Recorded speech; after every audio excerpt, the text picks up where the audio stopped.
Friends welcome to my channel. ఈ రోజు అయితే మనం చేపలు పట్టేదానికి అయితే వచ్చున్నాము. సేఫ్టీ గొడుగు కూడా తీసుకొచ్చున్నాను. అయ్యో గేలాలు అయితే ఉన్నాయి చూడండి. ఇది మా నెల్లూరు చెరువు, ఇది చూడండి ఎంత బాగుందో. ఇప్పుడు దీంట్లో అయితే మనం చేపలు పట్టేదానికి అయితే వచ్చున్నాము.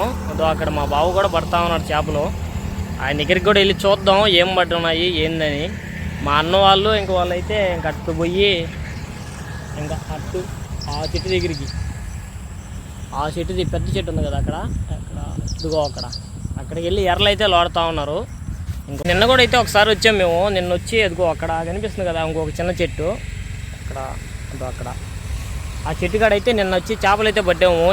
4 కొరమేళ్ళు పట్టాడు మా పిల్లోడు ఒకడు. ఇంకపోతే ఇటు సైడ్ అయితే మా అన్న వచ్చి ఒకటి పట్టాడు, ఇంకొక పిల్లోడు వచ్చి 2 పట్టాడు, మా బావ వచ్చి ఒక చిన్నది పట్టాడు. అట్ట నిన్న అయితే జరిగింది షికారు, పర్లే బాగానే జరిగింది. ఈరోజు మనకి ఎట జరగద్దో ఏమో చూద్దాం. ప్రస్తుతానికి ఇక్కడైతే పట్టట్లేదు మనం. ఇప్పుడు వేరే దగ్గరికి అక్కడ కలుజు ఉంది జొన్నవాడ మీద, ఆ కలుజు కాడికి వెళ్ళి పడతాం ఫస్ట్. అక్కడ చేపలు కానీ పక్కిలు, కడుము పక్కిలు, అదే పెద్ద పక్కిలు లాతాయంట. అవి కానీ లాగాయంటే వాటిని పడతాము. అవి కానీ లాక్కునేదంటే ఇంక మళ్ళీ ఎక్కడికే వచ్చి కొరమైన పడతాం ఈ కాలంలో.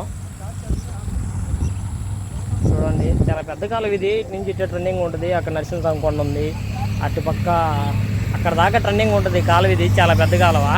చూద్దాం మనకేం పడతాయో లాస్ట్కి, ఏమైనా పడతాయా లేదా. గేలాలు ఇవే కాదు, ఇవి సేఫ్టీ గేలాలు. ఇవి మా అన్నోళ్ళ దగ్గర ఇంకా ఉన్నాయి గేలాలు. ఇదిగో అక్కడ ఉన్నాయి మా బండ్లు కూడా. ఇంక వేసుకొని అయితే మేము అక్కడికి వెళ్ళి చూపిస్తాం మీకు ఏం పడతాయి అనేది. అదే పక్కిలు పడతాయా లేదా అవన్నీ చూపిస్తాం తర్వాత.